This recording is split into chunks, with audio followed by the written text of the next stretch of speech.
Donc, tant que vous avez le sozu maé le luka pen de konao, azomaé l'indetio. Voilà. Koza, tous à faire. Grâce à la deuxième voix, la première voix. Donc, certainement, on est là, papa, papa, qui idole na yo. Bien sûr. Ce qui est le chef d'entreprise, dans le salama, on peut ça plus bandi konao ba congolais. Ce qui est le au kata côté, il faut na panzelo à papa. Non, le bala yo asolingo panzelo ka papa. Panzelo ka papa.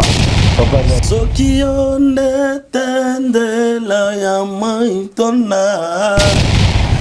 Ma communauté belle si va comprendre ngo. Biso to ya ran en retard. Tous en le goût ya ça musique. Eza papa Wemba. Ça musala l'accent de nos congolais. Congolais alingandi connaît na mungu ya solo. Tokanga makam entre biso. Tant tokanga makam entre biso, il y a un monde qui a toujours évolué.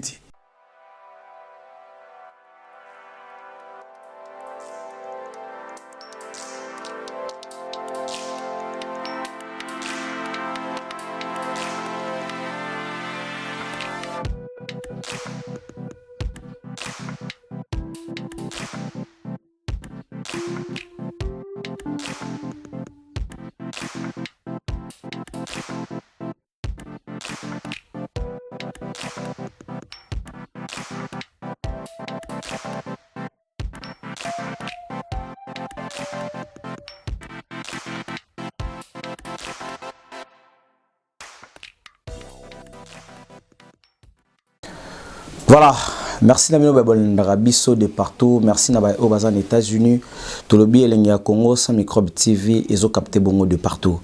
Toza bongo na Saint-Denis, boulevard Anatole France 70. Awade to sale la bino émission qui aujourd'hui, on reçoit pour vous l'artiste musicien évoluant ici en France.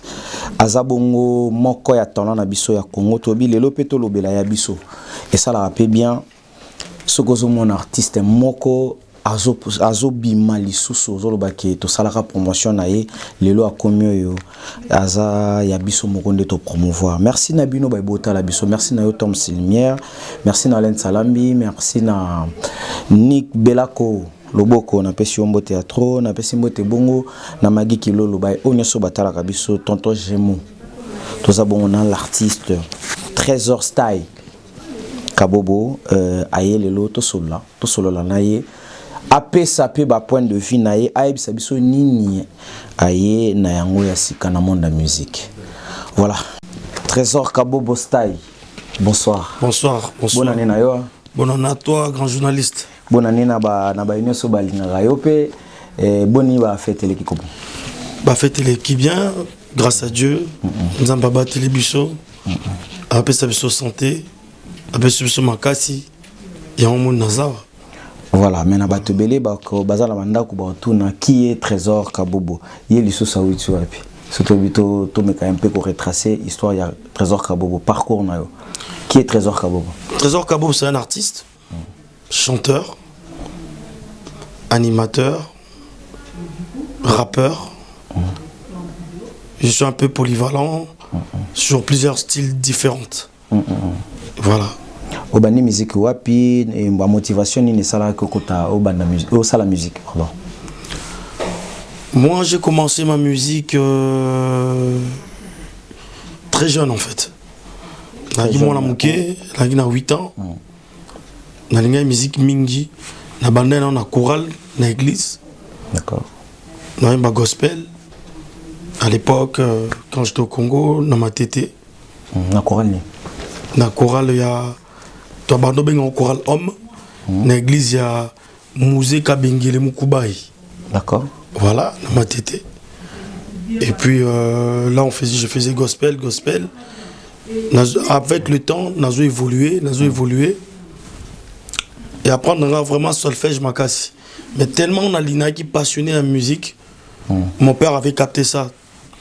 Donc, quand on a ina, na Gombe, on a sali 2 ans solfège. Et puis, à partir de là, on a ina, na retour na ba master dans le quartier to travailler ka ezaki vraiment groupe T to travailler ka entre biso to fond la voix na ba guitariste et tellement j'étais passionné. Bon, on voulait monter un groupe à Kiel mais ça n'a pas marché. Après je suis venu en Europe. Voilà, tu es venu en Europe et Naki tu t'en souviens encore? Na ba master bo travailler na bango banani babima banani pe ba évoluer peut-être ba mususu pe baza a na poto ou bien comment? Oui, bah c'est belé ba na poto parce que toi qui à l'époque toi qui na parce que na jongla entre Matete na Salongo. D'accord. Donc tant au Gotara Salongo il y a un groupe mon staff record. Staff record. Il y a ba Massa ba Blaise Mboyo, ba Serge Mboyo, ba Zulu 21, ba un grand bassiste. Na PC Goutumbo Tenakin. Parce que Babon Batondo travaillait na Bango à l'époque. Voilà, hein, Batonaza moi souvenir na Bango Nakin. Bah après bon, son a zongi vraiment na école na ina. Na tanga massa na guess. Abeta pas JB. Abeta ka clavier pas JB piano ouais. Yes. Tondo travaillait mingi yene mtando beta sur solfège na. Na parce qu'à l'époque déjà il travaillait avec Cool Matopé. D'accord. Et soit travaillé na biso ando qui na Cool Matopé, il y avait aussi Cindy Baker, il y avait MG30. Ouais, voilà, à l'époque. Hein. À l'époque. Ouais. Toi, vous évoluez plus, c'est ça, Cindy Baker na MG30. Toi qui na solfège, ouais. Ah d'accord, ben. Et awa na poto comment qui na nini? Na poto nga na komi na 99. Fin 99, 2000. Tout fait à bonana 99. Ça n'a pas tout continué.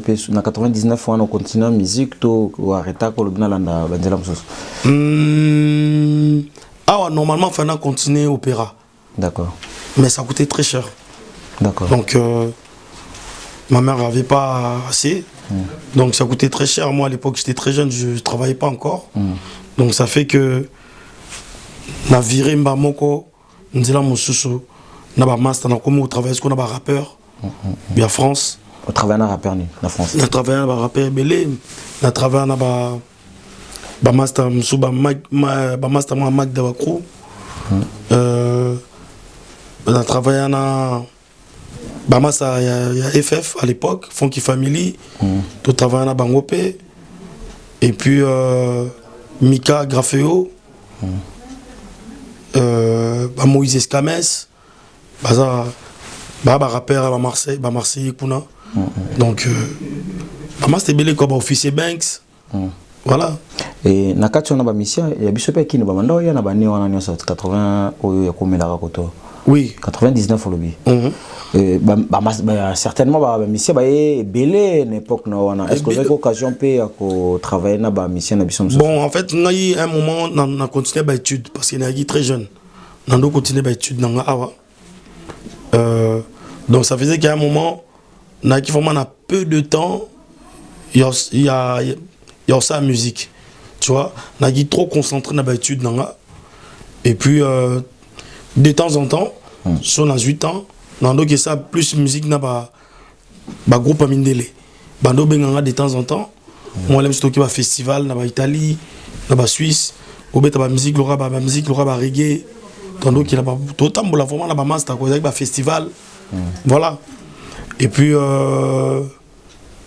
entre-temps aussi, à l'époque, j'habitais à Marseille. On a connaître le groupe Moubiban à Marseille. On a travaillé à Pénaba. On a 2000, je crois, 2005, 2006. Ban à Marseille. Donc, j'avais jonglé, quoi. Un moment où on a featuring, les backers, tu vois, il y a qui jonglé. Il y avait vraiment un groupe, vraiment un groupe fixé. Dans d'autres jonglés, quand on a master, un mot congolais, un mot mindele, tu vois. Donc en gros, au travail qui vraiment n'a pas congolais pénétré. Pendant un moment, pas trop n'a pas congolais. On a plus la musique à l'Ibanda, festival, plus festival reggae. Reggae, mais dans un moment, toujours touche congolaise. Touche wana ni no memaki ya Congo kuna ba seko ke rumba yembel na biso échangera ta congolais so azoyemba ata na français ata na anglais ba ki ba nianso mona mboka. Mais certainement tant aux évolué tout le bongo trésor style. Ouais. Que bando copier pe mutu moko bo na musique, mutu moko pesa ko goût ya musique quand même na Congo. Ton chorale moko boy wano sala oyo lobi nga mutapesa goût ya sa musique eza Papa Wemba vocal ni Papa Wemba yo yebaki o pesa ya goût c'est belé et belé on sala voix ni demo nga sa deuxième voix na première voix donc certainement ko longole lo Papa Wemba poza ki idole na yo bien sûr est-ce que o fredonner un peu na fredonner lo ni Papa Wemba na linga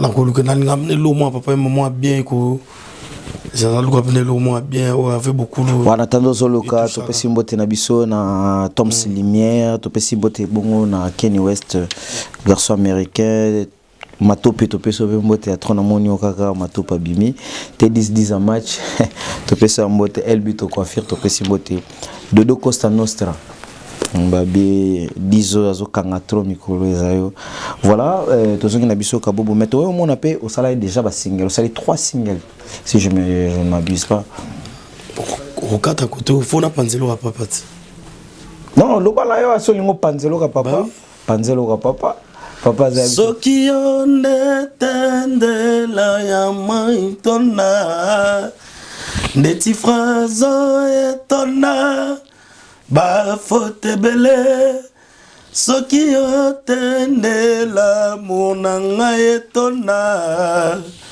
ndeti frazo etona ba fote belé. Bravo l'artiste. Pas deuxiémiste. Ouais. Pas deuxiémiste parce que tout le bawana ils allaient voir papa mais ils allaient première am tayal ça la ténor mais na ba deuxiémiste na biso na musique tant autant la musique. On doit apprécier nani. Certainement faut ta la pe mutu. Non parce que ba artiste est belé ba lo kwa kanza.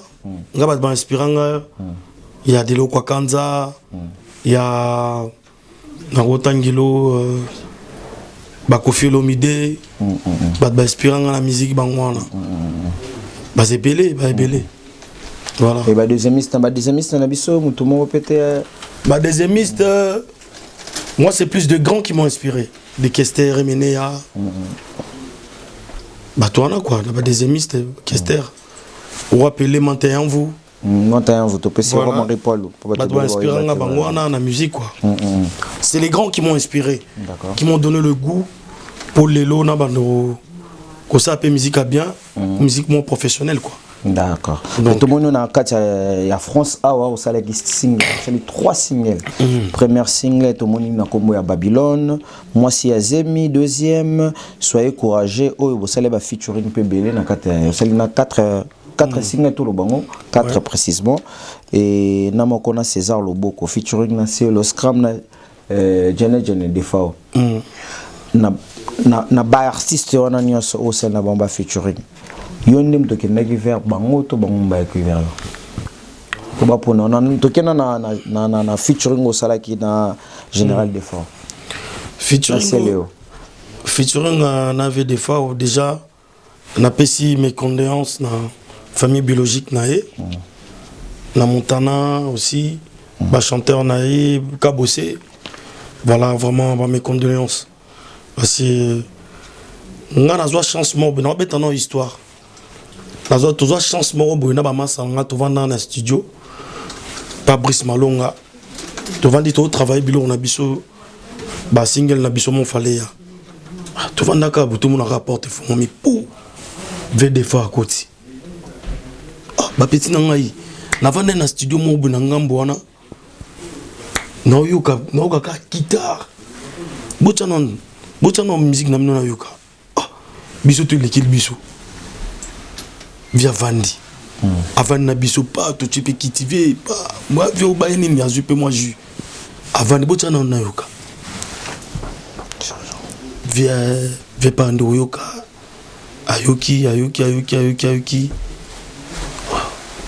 abi petit na ngai abi so petit na ngai loko faut bobimisa ya kitoko trop et puis après ça soit conseil en musique après ça même banzela koyemba les mêmes journées de battement tout yebana kala do abandi o ça non monde boyembi boy abando ça soit conseil bah tout bien merci tout jupe conseil à malamu to gardant après on attend aussi ces musique to vendre sous na séance na il y avait V César Loboko aussi pour bazaki na journaux ngazaki na masana nga Hervé Massamba mes condoléances na famille na pe à Kufa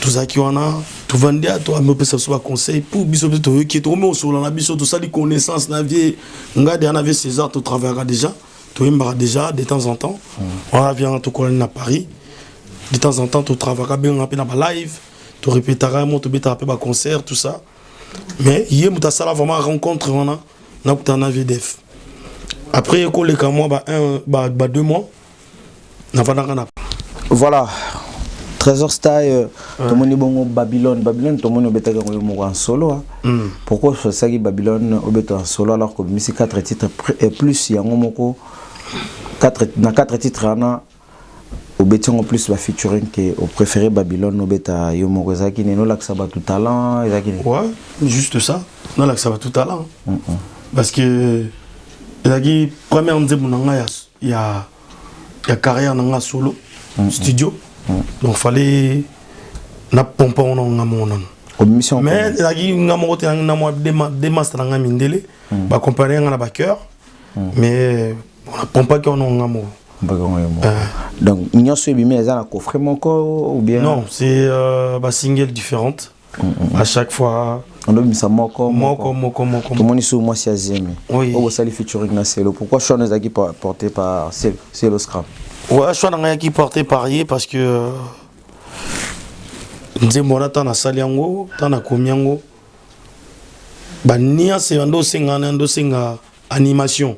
D'accord. Donc yanze moko nazwa pour biso ba congolais faut que tout ça matrice c'est-à-dire il y a musique il y a monde biso mto botara ba style ba rythme ba mboka mususu bazwa bana biso ba bokola biso to betara live to composaka to yembaka to apena ba vrai musicien pour comprendre to téléma rapidement to solfège marambutu donc na kende na zui na mboka nanga na bendemi kili hip hop na sanction to na babenga ngo mariage ya rumba na rap babenga ngo faux trap donc na sala ta na sali style wana na komi nzembo wana na vandika na ndezo ki na ba maya ba animation boy foka grand mayasi bon grand mayasi depuis kala c'est la famille tout ça déjà depuis Wenge na contact qui est on a na kinabia soka na ye on a tout développé tout ça là mais quand il est venu feeling il est qui a bien que dans studio il est venu et on a posé ça tranquillement quoi voilà bon sali sous featuring moi qu'on a Caliboy on a titre ya soyez courageux bana ninde fallait bazaba courageux ba congolais par rapport ba makambo toto le kanango ba période difficile toto le kanango ba covid ti siko pe tozaka na kati donc ça ba sujet mort important ya oyemba ko ça ba boza na courage bo désespéré té boza na courage dans musala même moi soit en azemi soit linga bota faut pc force même moi soit zo bunda na vie ma solem soit na nzela musa zo katsa ba dingi ba mai pour ya poto faut ibseka ma ça na courage okoma donc ça ka ba sujet on a kaka so yo kinze mo no koti na kati o comprendre que ça ba sujet même Tom c'est lumière so kinze mbona o comprendre que ça ba nzembo il va courager nzembo ba courager ratarate voilà mais tout le monde plus la featuring wana betongo na ba style moi côté rap non na c'est le parce que je suis rappeur à la base je suis rappeur naza chanteur na ça c'est qu'on a polyvalent te me faut anilo comme bo place zone na yo pena zone nga zana naza musicien na s'installer na style moroti naza musicien mo wela nga jazz na opalola olinga rumba naza olinga animation na bois kaka danger tout gama ya saibi c'est toi batté le roi c'est l'Olanda parce que biso pe peut to yeba da voilà tunanga to travailler ko pe ba yeba pe ndenge voilà ngai donc animation moi nga nazana makambo makambo naza congolais na biso ke nga na botama na matrice ya musique africaine biso mto pesa tina ba américain to mo pesa ba makambo biso to ba congolais mo tina poto biso mto gagner ba quoi biso to gagner ba nga ba étouffé biso mais lelo résultat ba couper décalé il y a un moment ba kota tina politique ba trace TV ba mo tout fait biso musique na biso les gars OK mais lelo kongo azonga lokola kongo azonga na ba epi ba talo na ndako ba lobi lo bano bien ouais est-ce que ba koyo kapé animation na côté ni animation ozwa côté ni animation ba kozwa ya bilo ndeti lelo na ota na studio na osanze mo pona poto pona pesa ka relengi na biloko egoya ko vivre na poto sans caillou eza mpasi ko vivre na poto sans effort eza mpasi alenkeba okokoma liboma alenkeba okosimba moto wana biloko ezoya poto nzembo na tosala lelo na studio wana eza penda côté mboka penda folklore penda na ke penda côté équateur na côté na équateur pour nga biso to ba congolais ebi ke tona tozana ba 450 ethnies donc tona richesse mon déjà ba langue Ponza ba pesa biso mambebele na Congo biso mo ba congolais to yebati na robenda pa ba Congo na robenda pa ba ndibu na kokena kokota na bakisangani kuna na kokota même ti na ba bandundu na kokota matadi na oya peso na Kinshasa donc na benda on na robenda partout voilà mais na nzembo wana tambo yo kango bo comprendre que na bendi mambebele. Est-ce que le logo vanda le bipé que musique n'a pas évolué? Non, la musique n'a pas un phénomène combattant. La musique n'a pas ça toujours bien. Pour biso toza matrice ya monde. Il y a musique ya monde. La musique n'a pas toujours bien. Mais congolais n'a pas monté mamabe. Pour asomba disqueté. Oui, bien na opes exemple bande on a besoin nigérien. Le gouvernement na bango sali plateforme morbe. Bon, non ben en Spotify té mais ça lourd morbe plateforme moko boyeza na mboka na bango. Eza artiste ayebani ti. Déjà na kata Nigeria soka oyembaka bango moko no bana ya mou ya musique na bango. Ba sombi yo na ba téléphone.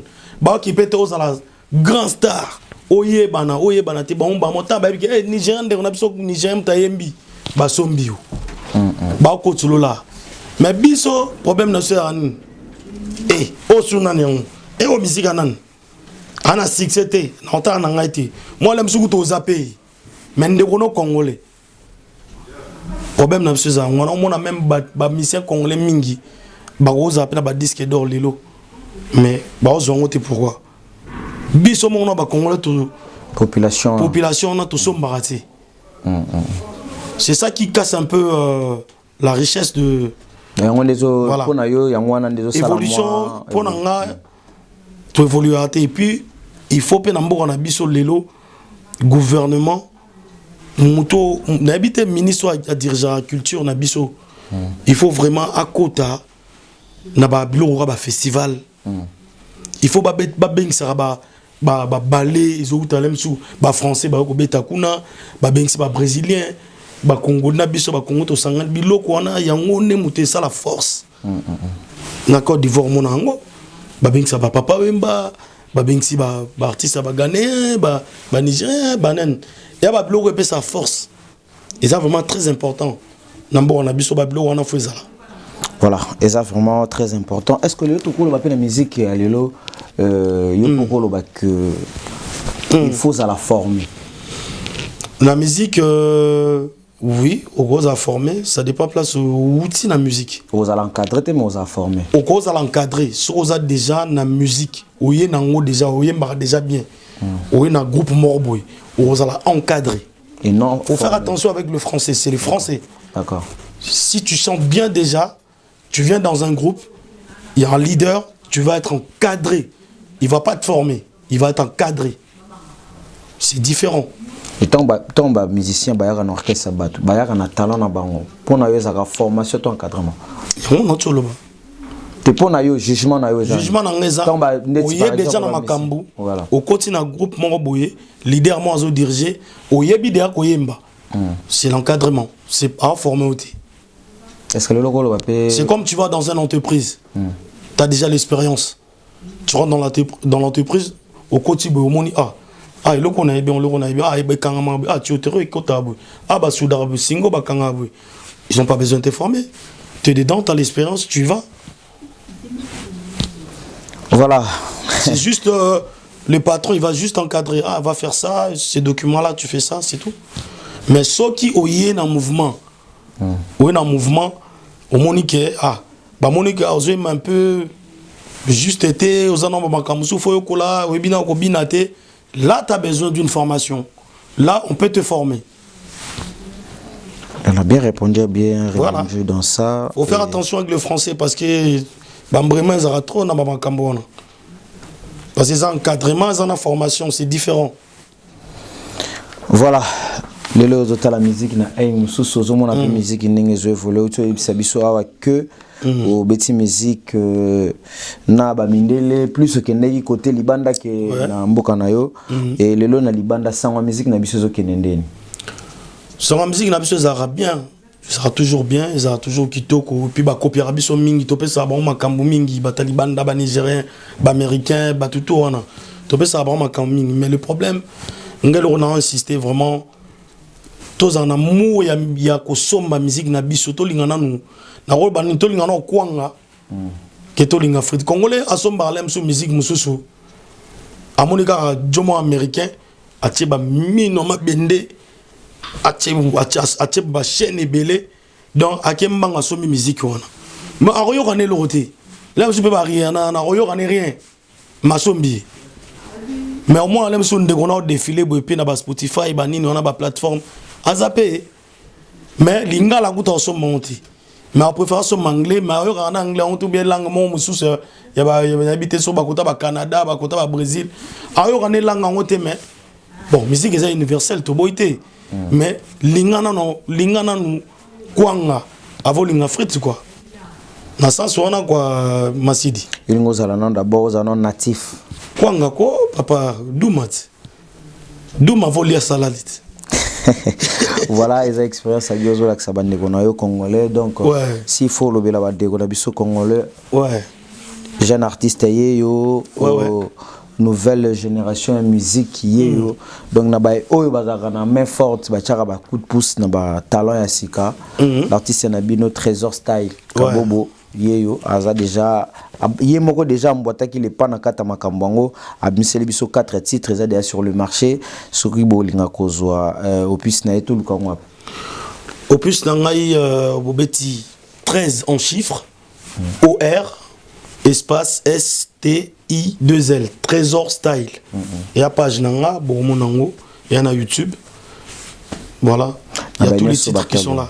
Pour une première fois. Message il y a ma casse au lancé. Je disais que l'élo, la période où on est européen comment il faut congolais alingande connaître amour ya solo. So tali na poto na Paris, partout. Bayou d'Abaza entre bango. Bandibou entre bango. Mais Congolais, il faut la monter mamabé. Ceux qui les chef d'entreprise, dans le salama, côte ça plus bandi qu'on a Congolais. Ceux qui les lots, ah place on a pas ça à Moussala, l'accent de nos Congolais.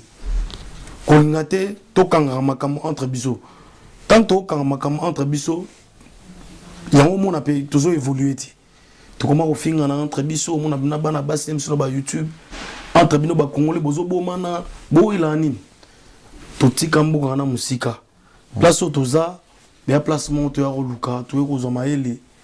Donc tant que aux Maele, yo soji Maele, Luka pen de konao. azoma elende tio. Voilà. Koza tous enfermé ti. Tous en amour vrai. Parce que c'est pas facile. O lo baba msubu ne ba na mintu ba tanga mamni azoloba. Mais les amam na loba le bo pe sanga faute mais ninge poto tambola. Ba communauté belé si va comprendre ngo. Biso to ya ga na retard. Tous en amour vrai. Et nous gana rôle bangwana. Et na bato balinga la bonne musique. Message na bato balinga rapper, ba soutenir ba jeunes talents et surtout na en particulier to lo bango bongo na bande kono musiciens au babina déjà ou peut-être zapper na besoin mais fort na même forte na bango. Bon. C'est comme lo ko bina nga rwanda na senga featuring non. Na ko senga featuring te. Non, na ko senga featuring ba senga featuring te. Non, ba senga featuring te. Eza bande kono pe ba job mais forte. Je suis là, je suis un artiste, celui qui veut poser avec moi, je suis là. Bah Studio Zali.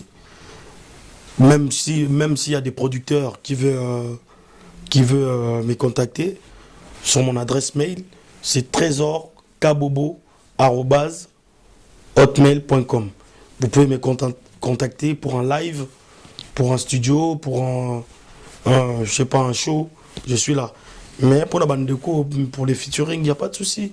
Moi, je suis ouvert. On a quoi quand la bande de on a ouvert. La ligne plus que la bande de on a qui voilà. Mais je suis pas fermé dans la musique, mais j'aime bien garder côté état d'esprit un peu ouvert quoi. Voilà. Est-ce que vous avez un manager, vous avez un mutumo, vous avez un simano, vous travaillez dans solo? Pour l'instant, je travaille, je fais l'autoproduction. D'accord.